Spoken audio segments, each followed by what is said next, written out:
nekkagul woon sax secrétaire bi mu nekkoon ci parti bi mu ngi toog di wax ak leader yi mu ni leen ba Ousmane Sonko tudd fi Ousmane sant fi Sonko moom kese mais lu tax suñu waxee xel yëpp dem ci moom dama bokk ak moom impôt et domaine gis ngor gi ne ci moom gis dëgg bi te loolu ça date de très très longtemps dem ma gis nit ñi indiwaat ko di wax ni génn leen ci diggante bi. non xam ni c'est c'est solide fu dara xajul. dara xaju fa. dara xaju fa déedéet. ñoom ñaar ñoo la gën a xam lan mooy seen ànd bi Ousmane Sonko bàyyee ñëpp na leen Diomaye laa tànn. war a xam ne am na lu am particularité entre moom ak Diomaye mais regarde les deux hommes là li ñu am ci ay valeurs yu commun dafa bëri. trop. mais mën nga ànd ak nit jox ko lépp mais seen gis-gis ak seen doxalin mën na wuute. mën na wuute. nga am yu nga xamante ni daf lay métti ndonte sa xarit la. mais ñun nos propres parents yi ñu jur mais dañu jot ak ñun fii na ñi ñuy seetaan nii na am kenn ko nga xamante ni na ma wax ne un jour. sa papa musul yëkkati le ton sur toi. kenn moo musul toog ci ruqu xaw a sax ci potu tuuti na paa bi wala mère bi daal vraiment mais ça arrive est-ce que day tax nga taqali ko ak ñoom. mukk est-ce que day tax du ñu nekk say parents. déedéet. mais il reste tes parents ak lu ñu la bëgg. man fàttaliku ma nag fu ma sama papa dooree wax dëgg naa yàlla j'étais son ami mais parfois ma toog ne mais paa bi dafa dur ak man. parce que ni may forcé jàng bi ni may forcé lii bi dafa métti mais quelques années plus tard looy gis li mu bëggoon ci yow moom la bëggoon aujourd'hui pourquoi on ne voit pas que ni non Diomaye le président du parti Ousmane Sonko veut sa réussite moo tax mu koy bousculer pour aller au-delà de ça de prendre ses responsabilités de voir que mais Ousmane l'a dit dans son discours pour wax ne fii kenn rek mooy rendre compte c'est vrai que président la ñu fal mais moom c'est la personne morale. Parce que bu ñu falee Diomaye nag il a pesé de tout son poids.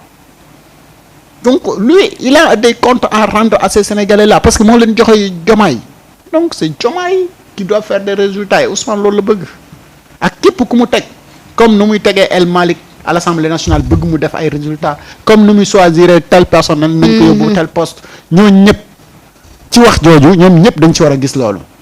naa attends Ousmane mi ñu joxoñ nii pour ñu teg ñu ci place yi dafa bëgg ñu def ay résultats ngel la waaye ñun nañu fexe ba nga xamante ni on fera des résultats et ces résultats là bu ñu ko defee c'est pour moom mu sagal ko Ousmane ku bëgg ndam la ku ragal defat ngay liir boo koy dégg muy wax wala sur son visage et bien pourquoi les gens ne font pas cette analyse là loolu ñoru leen que ni Ousmane dafa ragal defat Ousmane ndam rek la bëgg ci lépp nag lu mu nekk aller jusqu'au bout dem ba jeex takk ci li nga xamante ni moom la nekk mais ils vont voir autre chose ils vont analyser autre chose mais est-ce que yaa ngi koy wax sànq est-ce que du usu tamit moom moo tey pour wane ni crise am na pour que gars yi nekk ci crise bi ñoom ñu ndox seen yoon nekk seen liggéey parce que communication la évidemment nga gis ñi nga xam ne ñoo naan wooye seen bopp politologue di analyser côté boobu fekk di ngand xaw ma politologue ou phénologue xam nga ci réalité politique gu Ousmane Sonko moom bu fekkee da nga bëgg a nekk politologue tu risques d'être un phénologue ndax tout le temps parce que Ousmane non seulement dina la tegal ay stratégie nga xamante ni tu vas passer complètement à côté et dans sa communication en réalité loolu la leen indil kenn sa waay li ngeen di xalaat ak li may xalaat ça fait deux et à chaque fois bu defee sortie beneen sortie ba ci topp dafay complètement différent ak bi nga xamante ni moom moo ko précédé et à chaque fois que Ousmane parle tu as de nouvelles informations gis nga tey nii ci ngoon bu gënoon waxaat nga foogoon may Ousmane barki démb rek la wax pourquoi lii yëpp waxuñu ko woon ñu bàyyi leen jël ci leen ñu bàyyi loola nekkaat ci li mu mujjee wax c'est ça Ousmane Sonko et depuis Ousmane Sonko dugg ci politique ba léegi ay mbiram coow moo koy taal. waaw parce que nooy gën di coowee ay mbiram muy gën di def résultat di gën di avancer. dëgg la. est-ce que ñoom donc waruñu changer stratégie. di bañ di coow ci Ousmane bu fekkee ni dañoo gis ne waa ji kat coow moom day taal ay mbiram bu Ousmane waxul woon ñu ne lu tax Ousmane génnul wax. bu Ousmane génnee wax ñu ne lu tax Ousmane di wax. bu Ousmane di wax sëqët sax ñu ne non en tant que kii warul di wax di sëqët. warul fàtte ne Ousmane c'est un être humain. dañ ko bëgg a def un extraterrestre non Ousmane du extraterrestre c'est un être humain. Et voilà aujourd'hui des politologues devenus des phénologues qui essaient de faire des météos, de faire des voilà. waxuma kenn je dis bien les politologues. C'est ce qui se réclament d'être des politologues. Ils risquent de devenir des phénologues. Parce que bu fekkee ni da ngay bëgg a def météo politique ci parcours et passage Ousmane Sonko képp ku nekk politologue wala analyste politique lépp loo mos a analyser ci parcours wala politique Ousmane Sonko da nga mos a jaaree à côté. mais amul kenn ku mos a trouver une analyse juste ci histoire politique wala parcours politique Ousmane Sonko. parce que lépp lu mos a am c'était la première fois. ñu ko gis ci politique te Ousmane Sonko moo ko indi ça n'a jamais existé. mais dama gis am ku doon laaj ci léegi benn internet mu ne ñi nga gis ñuy tuddee seen bopp politologue wala analyste politique d'habitude li ñuy analyser ñoom loolu la ñu bëgg fee bi demee noonu. en réalité loolu mooy seen. maanaam li ñuy wax xam nañ ni. non loolu la ñu bëgg gis naa léegi benn internet bu ko bind. il a vu juste borom xam-xam la de ki bind loolu. waaw parce que li nekk seen xol moom la ñu nekk di wax. d'accord alors maintenant da ngay comprendre nit ki di wax. boo koy xool da ngay comprendre na dans son cœur lii moom mooy bëgg-bëggam. après mën na nag sukkandiku ci li xewoon démb parce que histoire yi xew day bëri.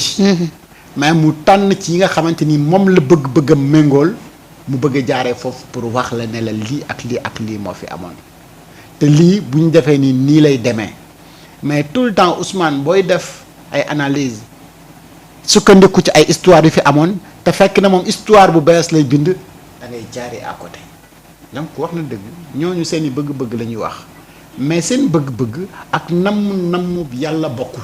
dëgg la te yàlla ba muy bind Ousmane Sonko di bind Bassirou Diomaye Diakhar Faye kii di juddoo Thiès kii di juddoo Ndiaganiao xamante wuñ. déedéet. kee di jàng ba ñu dajee ki nekk université Cheikh Anta Diop ki nekk université Saint-Louis xamante wuñ. ba yàlla keroog ba muy namm la mu namm mu boole leen. ba tey mu def li nga xamante ni moom lay def. ñaar ñooñu seen diggante nag da nga ci màndu. c'est vrai on peut bien sûr après le discours de Ousmane Sonko wala ku mu mënti doon ñu am ci suñu dégg-dégg. et ñu wax ci suñu dégg-dégg loolu kenn bañalu ko kenn. mais aller jusqu'à dire notre souhait di wax ne moom mooy am demain. ah non jiitu yàlla ci ay mbiram c'est trop dire. Sénégalais dafa am fit de.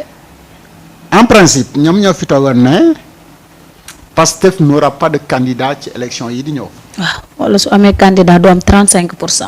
alors aujourd'hui qui est au pouvoir ñoom dañuy wax ne on a un état pastéfien.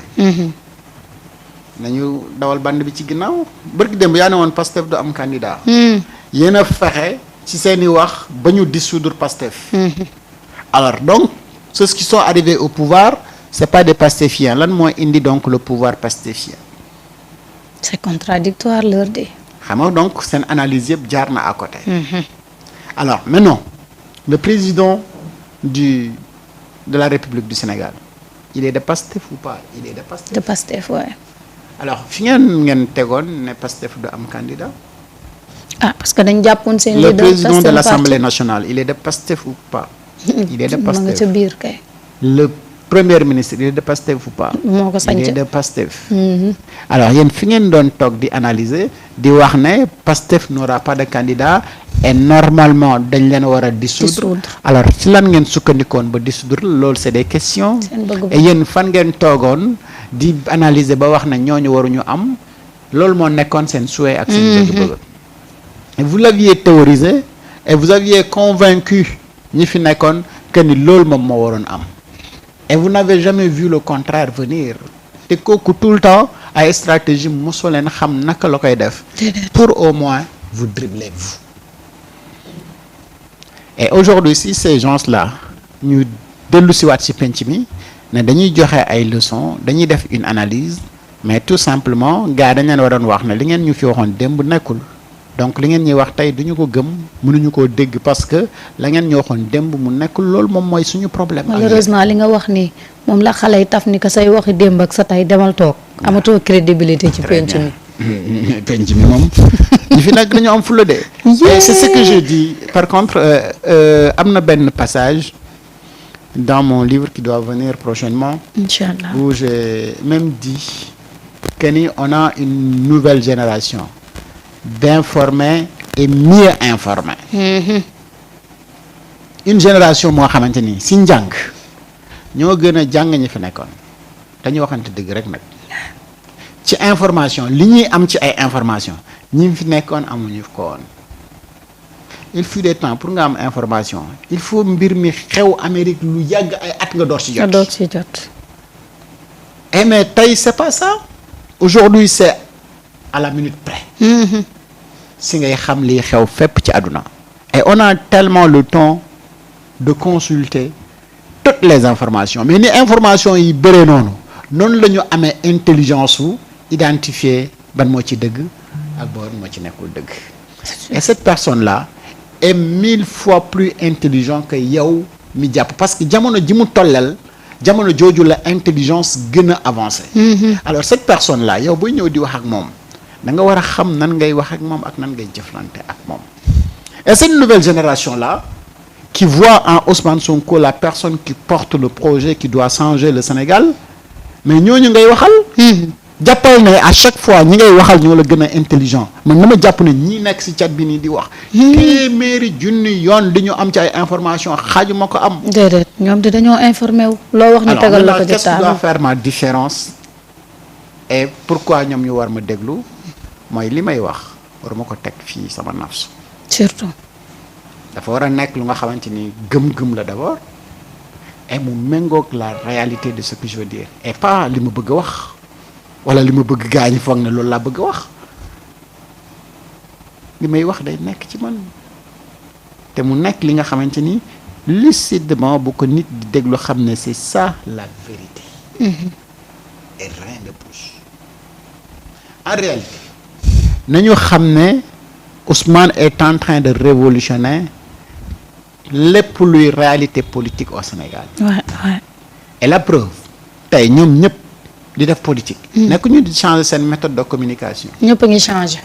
kañ lañ daan faral di gis un leader politique un soir il fait benn affiche envoyé ne day toog wax ak askan wi ñoom dañu jàppoon ne dafa am ay jours yu gën pour ñu def seen conférence de presse pour un traitement. bu gën a baax dans la presse. mooy vendredi samedi dimanche balaa lundi.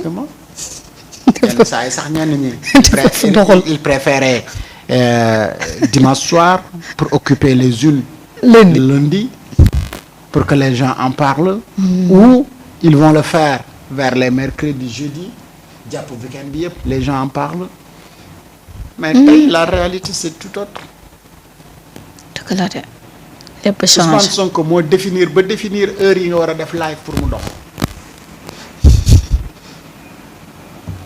Voilà cette personne-là que vous êtes en train de faire une analyse sur lui et que li muy indi lépp lu yees la moom mosul def pratique bu nga xamante ni dañ naan ne lii day diw si diw la ko jëlee na ma am rek ku ma ñemee wax ne ma lii Ousmane bi ñu koy doxee dafa am ci benn politicien bu Ousmane daf ne xam nga bi muy wax daf ne ñoom bi ñu door a door day dañu soxla woon trop communication soxla woon ay médias ubbi leen seen bunt ndax mosuñu am benn vécu politique mosuñu jaar ci parti politique donc kenn xameewu leen politique ñu yees lañu ñu bees taq ci politique bëgg a wax gaa ñi tëjal leen bunt yi fu ñu fëgg ñu ne leen du fii ñu wuti seen i pexe fexe ba nit ñi xam leen waaw ñooñu doon la ubbil bunt yi soo demee ba yegg si donkaasi gi est-ce que da nga leen war a faale bu dee man Aliou la ma ne wallaay du ma la faale lijjantuuma la parce que bu doon sa pexe yow dafa antu konoon man du ma yegg fi ma yegg et su ma xamee lan moo nekkoon sa yéene ak sa bëgg-bëgg ci man mais je le plains devoir wala je le plains am naa raison bu nga xamante ni mais yow tamit sa bëgg-bëgg ak sa namm-namm yi nga bëgg jàpp na si mën nga war a sukkandikoo pour yegg foofu ma gàntal ko wala ma antul ko. dëgg yàlla. mais voilà ce que Ousmane a fait. et sur la base de ñoom xeex bi ñu ko doon xeex le Ousmane ci intelligence am ak ay ñoñam wut yeneen i pexe pour contourner loolu pour montrer ñi fi nekkoon ne véritablement yéen ñii day mën naa def leneen lu dul li ngeen bëgg. Mais très souvent, je disais à un de mes amis, Yankoba Sané, que je limite de sans limite, et que je salue au passage. Parfois, dañuy toog waxtaan ma ne ko ñun nag on doit remercier yeneen gars yi nekk ci média bi parce que xeex yi ñu doon xeex moo tax ñu nekk ni tey. parce que bu dul woon xeex yooyu suñu duggoon rek ci ñoom ñu yombaloon ñu mbir yi mën na am ñu paresse ñu tayal ba effort yi ñu waroon def pour exister duñ ko def.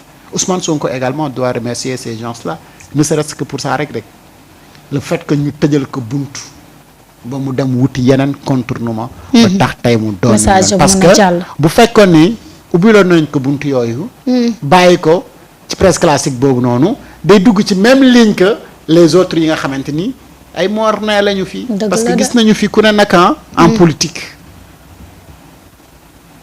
mais gis nga yàlla bu namee benn mbir ni muy def dafa am lu mu koy jaarale. xam nga bu fekkoon ne wéy saa su soxlawee plateau TFM dem saa su soxlawee plateau feneen dem après gars dañ koy jàppee comme un politicien classique. comme tout le monde mais nag am ko sax mais lii nga xamante ni moom moo extraordinaire woon ci moom ak méthode bu bees bi mu indi woon mais mënuñu jàpp ne loolu bokk na si li nga xamante ni moo façonné ñenn ñi.